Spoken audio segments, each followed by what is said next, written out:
ఇప్పుడు 49లో AMH test మరియు వీర్య విశ్లేషణ ₹999 మాత్రమే. IVF ప్యాకేజ్పై ₹20,000 తగ్గింపు. ఉచిత కన్సల్టేషన్, ఉచిత అల్ట్రాసౌండ్ స్కాన్. అపాయింట్మెంట్ల కొరకు సంప్రదించండి 8977738819. 49 అంటే ఆనందం, 49 అంటే సంతోషం. నేను ఇప్పుడు నీ వల్ల నాకు ఇంట్లో మనశ్శాంతి ఉన్నట్ల. ఇదిగో నీకు ఆల్రెడీ క్లియర్ గా చెప్పి పంపించా మొత్తం. అర్థమైందా? నీ జీవితం నువ్వు చూసుకో, మీ ఇంట్లో నువ్వు బతుకు, నేను నా ఇంట్లో బతుకుతాను. అర్థమవుతుందా? ఇప్పుడు ఏమైంది? నేనేమన్నాను? ఇప్పుడు నా ఇంట్లో టార్చర్ పెడుతున్నారు. నువ్వు వచ్చినా నాకు ఇంకా టార్చర్ ఎక్కువ అవుద్ది. మీ ఇంట్లో కామ్గా నువ్వు మూసుకొని బతుకు. నువ్వు ఏం చేసుకుంటావు చేసుకో, నాకు విడాకులు వద్దు, ఏం వద్దు. నువ్వు మీ ఇంట్లో బతుకు. నీకు అనేది ఒక ఇల్లు ఉంది, నీకు అమ్మ బాబు ఉన్నారు, అందరూ ఉన్నారు, అక్కడ ఉండు. నా జీవితం నేను చూసుకుంటా. అర్థమైందా? ఇక్కడికి వచ్చినా నీకేం, నేను వెళ్ళిపోతా. ఇప్పుడు నేను ఇంట్లో ఉన్నాను. ఇక్కడికి వస్తే కనుక అసలు ఏమైందని నువ్వు రాకు, నువ్వు నీ ఇంట్లో ఉండు. నువ్వు నీ ఇంట్లో ఉండవమ్మా. ఎవరు నువ్వు? ఎవరు? నువ్వు పెళ్లి చేసుకోలేదా? ఊరికే వచ్చానా నేనేమన్నా? ఊరికే వచ్చానా నేనేమన్నా? నీ అమ్మ బాబుని తీసుకొని పంచాయతీ పెట్టడానికి రా. ఇప్పుడు ఎవరేమన్నారు నిన్ను? ఏంటి ఇంట్లో నన్ను రోజు టార్చర్? ఇది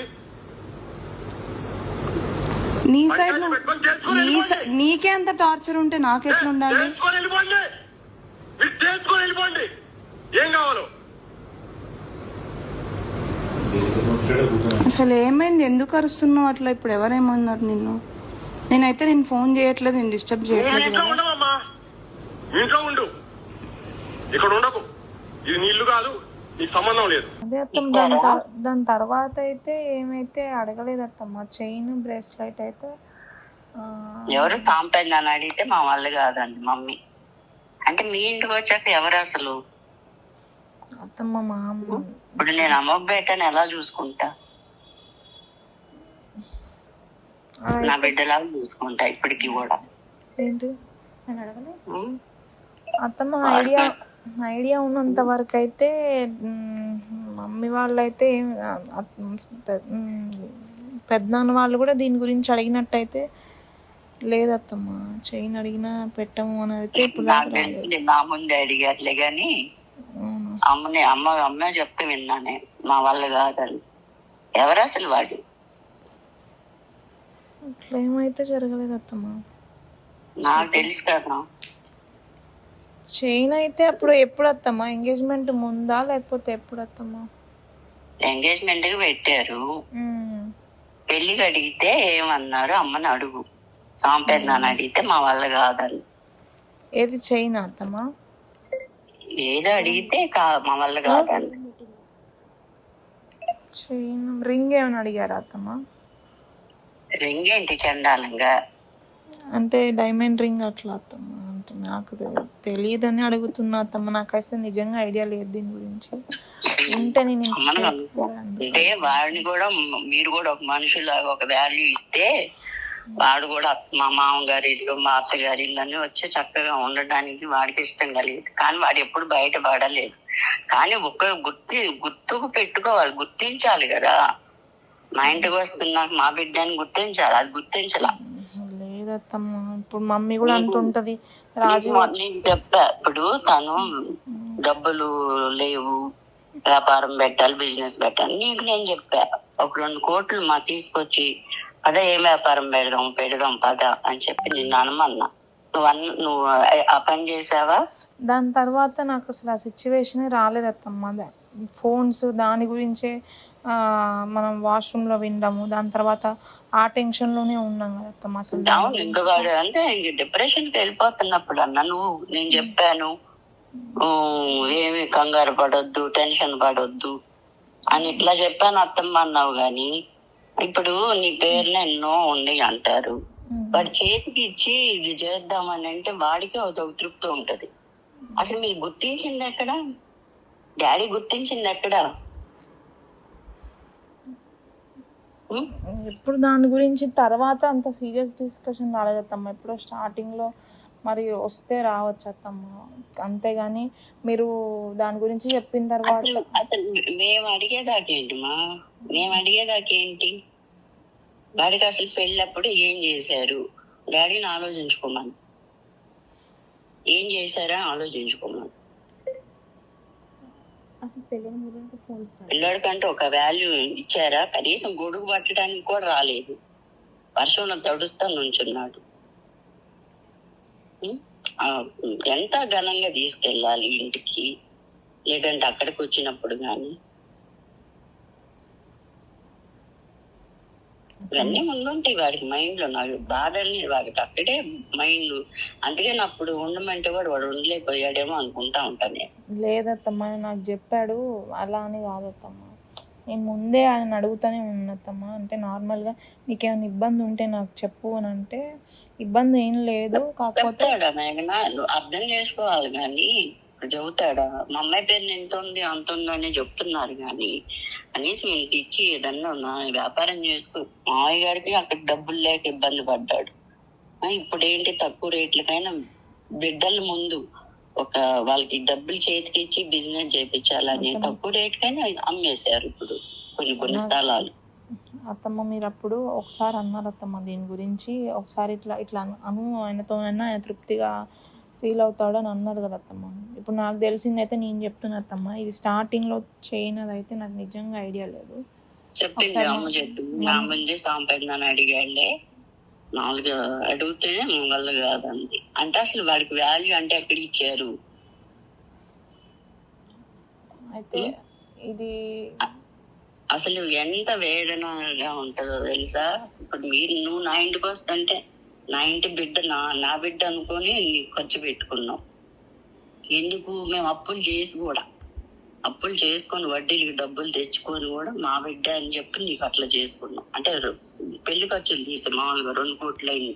ఆ రిసెప్షన్ సంగతి పక్కన పడేసి నీవరు నీకు నేను చెప్పా, నువ్వు తెచ్చుకునేది మనకు ముఖ్యం కాదు. నువ్వు 20 తెచ్చుకుంటే అందులో 2-3 తీసేసుకో. డైమండ్ సెట్ కొనుక్కో. రేపు నీతో పాటు ఇంకో అమ్మాయి ఇంటికి వస్తుంది, నువ్వు చక్కగా డైమండ్ సెట్ ఒకటి కొనుక్కో. ఆ డబ్బులు వచ్చి మనకి ఏం చేయవు. ఇప్పుడు నీ పేరున ఎన్నుండేవి మాకైతే తెలియదు. ఆ డబ్బులు వచ్చి మాకు ఇక్కడేం వరగబెట్టేది ఉండదు. కానీ నలుగురిలో ఉన్నప్పుడు ఇది మనకు కనబడాలి అంటే ఇట్లా చెయ్యమ్మని నీకు చెప్పానా? చెప్పారత్తమ్మ. మీరు కూడా వెంటనే కాకుండా మొన్ననే అయింది కదా పెళ్ళి, కొంచెం టైం తీసుకో, ఇప్పుడే కాదు అని అన్నారు కదా అత్తమ్మ. డైమండ్ సెట్ కొనుక్కోమని అది కుదరదు. ఇప్పుడు మమ్మీ డాడీ వాళ్ళు ఎంతసేపు ఎక్కడో ఉండే అల్లుళ్ళకి కొంతనేసి చెప్పారు గాని మా అల్లుడికి అట్ట పెట్టారు, మీరు పెట్టరా, మా అమ్మాయికి ఇలా పెట్టారు, మీరు పెట్టరా అని చెప్పి అన్నారు. కానీ ఒకే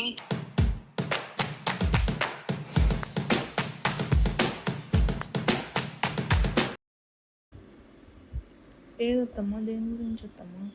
అసలు మామూలుగా చెప్పారంట. ఇప్పుడు 2వ అబ్బాయికి వచ్చే అమ్మాయి బాగా ఉండమ్మాయి, ఆడపడుచు కట్నం పిల్లకి 50 లక్షలు ప్రాపర్టీ ఇస్తుంది.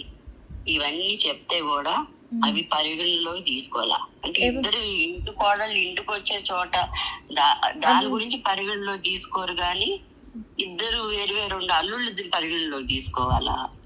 కాదు, ఎప్పుడు చెప్పారు అత్తమ్మ ఇదంతా? ఇద్దరు ఇదంతా అప్పటి నుండి జరుగుతూనే ఉంది. మీరైతే స్టార్టింగ్ లో అప్పుడు ఒకసారి మాకు చెప్పారు కదా అత్తమ్మ, అది డైమండ్ నెక్లెస్ తీసుకోమని చెప్పి. దాని తర్వాత నేను ఒక 2-3 డేస్ ఆగి మెల్లగా డాడీకి చెప్పాను అత్తమ్మ. చెప్తే అన్నాడు డాడీ, కొంచెం మొన్ననే కదా, కొంచెం ఒక 1 మంత్ ఒక 1-2 మంత్స్ ఆగి నాకు అసలు ఇది కాదు, టైం ఏం వాల్యూ ఇచ్చారు నాకు అది కావాలి అసలు. ముందు డాడీ మమ్మీ వాళ్ళు ఏ వాల్యూ అంటే ఇచ్చారు. వాడికి ఒక కారు కొనమని చెప్పారు అంటే సంపాదన అది లేదు. ఒక్కటి అత్తమ్మ, అన్నీ మెల్లమెల్లగా అవుతుంటాయి అత్తమ్మ. కాకపోతే మనం మొన్ననే కదా అత్తమ్మ ఇవన్నీ అనుకున్న తర్వాత ఆయన కూడా ఎక్కడ చెప్పానంటే ఇప్పుడు నీకు 10 ఇస్తున్నారమ్మా, 10 ఇస్తుంటే నువ్వు 10 తెచ్చుకోవద్దు అని ఇట్లాగా 2-3 అవి నీ వరకు నువ్వు ఇట్లా చేసుకోమని నేను నీకు చెప్పాను. ఎందుకంటే మనం ఒక ఇదిలో ఉన్నప్పుడు నువ్వు వచ్చేప్పుడు నువ్వు ఘనంగా రావాలి. రేపు రెండో అబ్బాయి ముందు, ఆ రెండో కోడల ముందు నా బిడ్డ ఇది తక్కువ అవ్వకూడదు, నువ్వు తక్కువ అవ్వకూడదు అని ఎన్నో చెప్పాను. సరే మేఘన్ ఇవన్నీ తీసేసి నువ్వు ఈ మధ్య మీ డాడీని ఆలోచించుకున్నాను. వాడికంటూ ఒక వాల్యూ అంటూ ఇవ్వలేదు, నాకు తెలిసి అయితే ఇవ్వలేదు. అంటే మరి ఏ ఉద్దేశంగా అట్లా చేశారో అసలు నాకైతే తెలియదు. కానీ ఇప్పుడైతే చెబుతున్నాను, రేపు ఆషాఢానికి ముందు ఇప్పుడు కొండరు ఎటు కార్లు ఆషాఢంలో కొండరు. 2 రోజులు లేట్ అయినా పర్వాలేదు, ఏదైనా ఇన్నోవా అయినా తీసుకొని రేపు బన్నయ్యని తీసుకెళ్ళినప్పుడు మీ డాడీ ఇచ్చి అట్లాగా వాడిని కొంచెం అన్నా ఆకట్టుకోవడం నేర్చుకోమని. అంటే ఇవి ఇస్తేనా ఆకట్టుకుంటాడా అంటే దానికి నేను సమాధానం చెప్పలేను. కానీ కొంచెం వాడిని మంచి చేసుకోవడం, మంచిగా చేసుకోవడం ఇవన్నా చేయమని డాడీ. ఎప్పుడన్నా కనీసం మామగారి ఇల్లు అత్తగారి ఇల్లు అని రావాలి కదా, వాడు కూడా వాడికి ఉండాలి కదా మైండ్ లో కొంచెం అన్నా నా మామగారు నా అత్తగారు అని కలగాలి కదా, నా సొంత మనుషులు అనేది కలగాలి కదా. మీరు వేరుగా చూస్తే వేరుగానే ఉంటారు. నిజంగా నేను ఇప్పుడే మనం నమ్ముకునే దేవుడి మీద అయితే ఒట్టేసి చెప్తున్నా, నేనైతే ఎక్కడ తక్కువ చూడలేదు అత్తమ్మ. అంటే చూడలేదంటే మా ఉద్దేశంలో అంటే మమ్మీ డాడీ అయినా ఎక్కడ పట్టుకున్నారు అలా కాదత్తమ్మ. మమ్మీ అయినా డాడీ అయినా వచ్చినప్పుడు తింటున్నా, రాజు మాట్లాడుతున్నా, ఎక్కడన్నా ఉన్నా కూడా నా కొడుకులాగానే అనిపిస్తుంది అని మమ్మీ ఫీల్ అయింది తప్ప తప్పుగా అయితే ఒకవేళ తెలియకుండా ఏమన్నా మిస్టేక్స్ చేసి ఉండొచ్చు అత్తమ్మ, గొడుగు అట్లాంటివి ఏమైనా తెలియక చేశారు కానీ కావాలని అయితే జరిగినాయి కాదత్తమ్మ. మీరు ఒకవేళ ఆ విషయంలో ఫీల్ అయితే నేను నిజంగా సారీ చెప్తున్నాను అత్తమ్మ. అవి ఇంకొకసారి రిపీట్ కూడా అవ్వవు. కాదు ఇప్పుడు నేనేం చెప్తానంటే, ఇప్పుడు ఆషాఢం 2 రోజులు లేట్ అయినా పర్వాలేదు, శ్రావణ మాసం వచ్చాక 2 రోజులు లేట్ అయినా పర్వాలేదు. డాడీ ఒక కారు కొని అక్కడ ఇంటి దగ్గర పెట్టి రేపు బన్నయ్యని తీసుకొని వెళ్తారు కదా, అప్పుడన్నా వాడికి అట్లాగన్నా ఇచ్చి కొంచెం వాడికి వాల్యూ ఇచ్చి వాడిని కొంచెం అన్నా మా పిల్లోడు అన్నట్టు మేము నీకున్నామమ్మా అన్నట్టు కొంచెం ఆ భరోసా అన్నా కల్పించండి. మేము కూడా మీ మనుషులు మేము అన్న భరోసా అన్నా కల్పించండి. డాడీ అయితే అంటే కలిగిస్తారు అత్తమ్మ, ఒక కొంచెం లేట్ అటు ఇటు అయినా కానీ డాడీ అయితే అసలు అట్లా ఫీల్ అవ్వలేదు అత్తమ్మ. నా ఎప్పుడైనా ఇంకా చెప్పాలంటే అక్క వాళ్ళ హస్బెండ్ అంటే కూడా రాజీవ్ని ఇంకా ఎక్కువ ఇష్టంతో తీసుకున్నాడు అత్తమ్మ అన్నీ కూడా. అందుకే ఒకవేళ తక్కువ స్పాన్ ఆఫ్ టైంలోనైనా డాడీకి ఉన్న దాంట్లో అయితే అప్పటికప్పుడు అడ్జస్ట్ అయిన దాంట్లో అయితే ఇప్పుడంటే నాన్న ఇప్పుడు కార్ ఎందుకు చెప్తున్నానంటే అది లోన్ మీద కట్టుకోవచ్చు, నెలకి ఇంత అని కట్టుకోవచ్చు. అయితే ఇది అసలు అట్లీస్ట్ మీరు చెప్పిన మాట నేను ఇంకా మమ్మీ వాళ్ళ వరకు కూడా రీచ్ చేయలేదు అత్తమ్మ. ఏంటంటే ఇది అప్పుడు బిజినెస్ లో కొన్ని సాంప్రదాయాన్ని అయితే చాలా సార్లు కారు కొనండి బన్ను, కారు కొనండి అని బన్ను అని డాడీ చాలా సార్లు అయితే చెప్పాడు. ఇదైతే ఏ టైంలో అత్తమ్మ? పెళ్లి తర్వాత? పెళ్లి అయ్యాక పెళ్లికి ముందు అయితే చెప్పాడంట.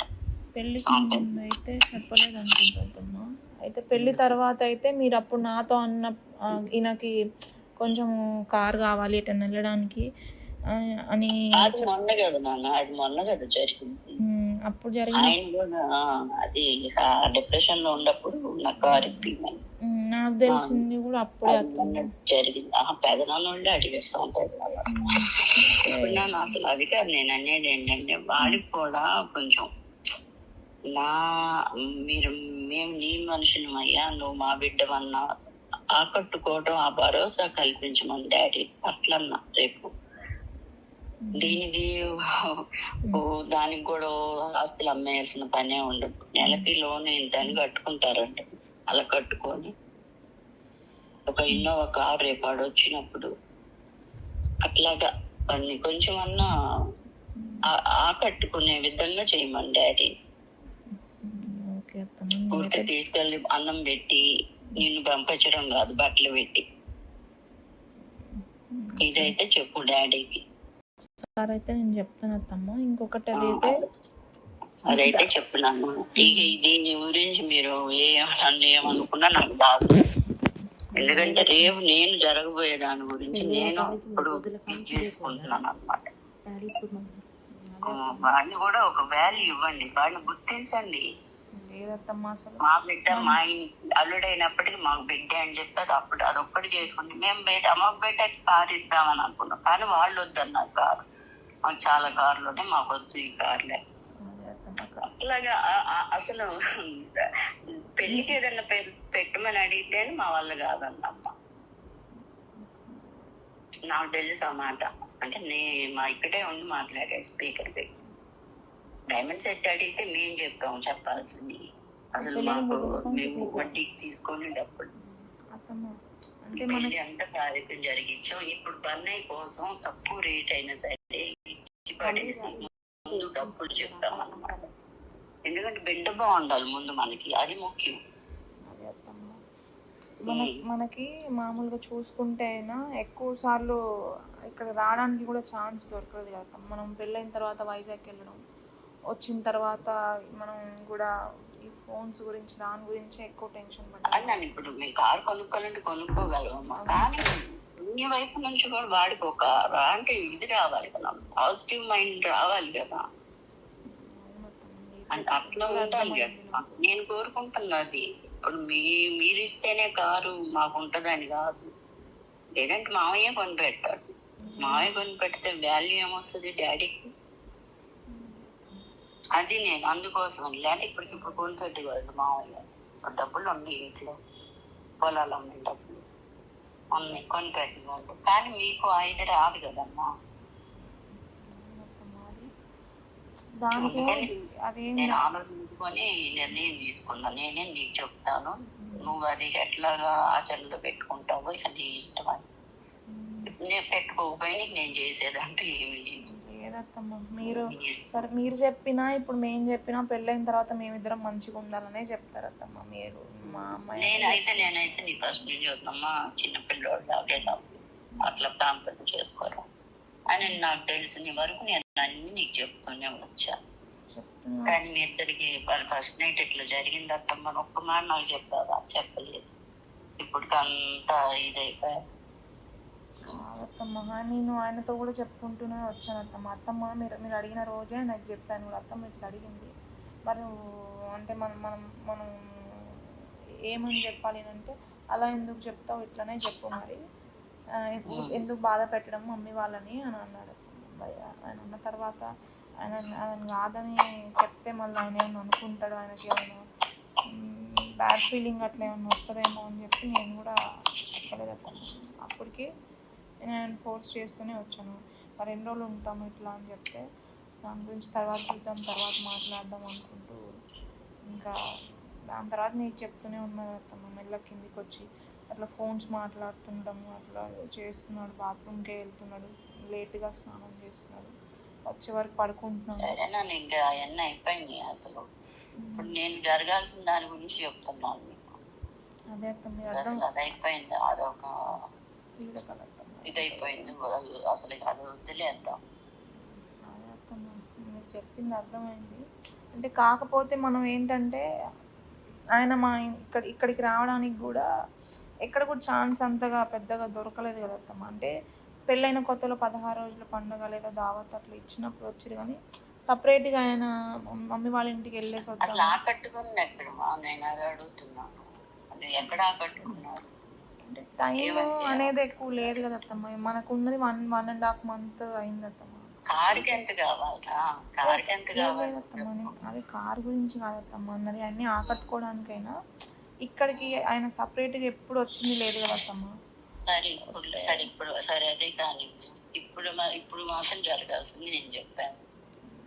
కొంచెం అది ఇది పెట్టుకోని మనసుల్లో ఇప్పుడు అట్లా చేశాడు ఇంకెట్లా చేస్తాడు ఇట్లా మైండ్ సెట్ పెట్టుకుంటే నేనే ఇంకా ఆయనతో వచ్చిన తర్వాత కూడా ఎట్లా ఉండాలనేది కూడా నేను డిసైడ్ అయ్యే వచ్చాను. ఆయనతో పాత టాపిక్స్ అయితే తీయకూడదు, వీలైతే సరే ఆయన కోపడ్డా కూడా కొంచెం నేనే అడ్జస్ట్ అయ్యి ఆయన మాట్లాడకుండా ఫస్ట్ ఇదైతే క్లియర్ చేసుకోవాలనే ఆలోచన ఫస్ట్ నేను దాంట్లోనే ఉన్నట్టు.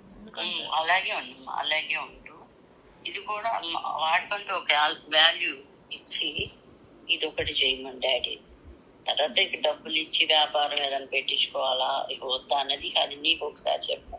ఇక అది నీ ఇష్టం, మీ డాడీ ఇష్టం. ఇదన్నా చేయమని రేపు ఆషాఢం అయిపోయాక. ఇప్పుడు మీరు అన్నట్టు ఇప్పుడు డాడీ అయినా అన్నీ సెట్ అవుతే ఏదన్నా ఒక పొలం అన్నా తీసేసి బిజినెస్లో ఇన్వెస్ట్ చేయడానికి పెద్ద ప్రాబ్లం ఏం కాదు.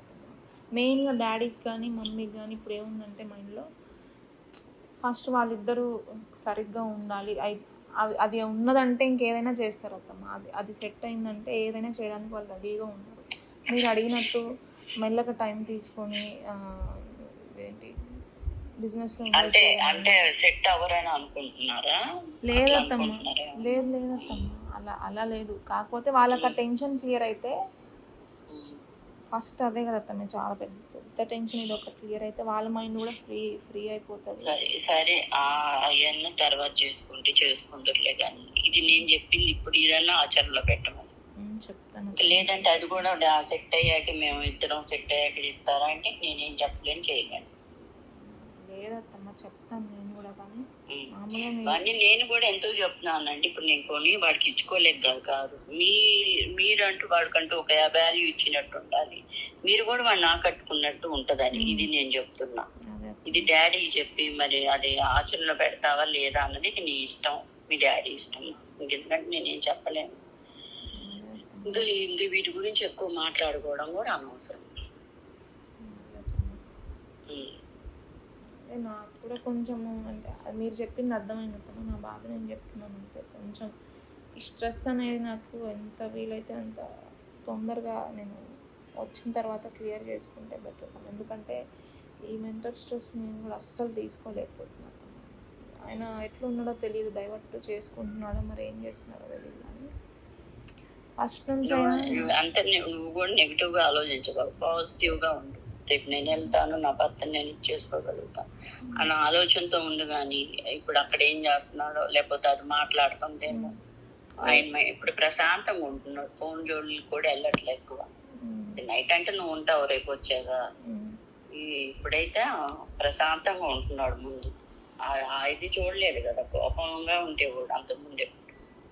ఇప్పుడు అది లేదు కదా, ప్రశాంతంగా ఉంటున్నాడు మెయిన్.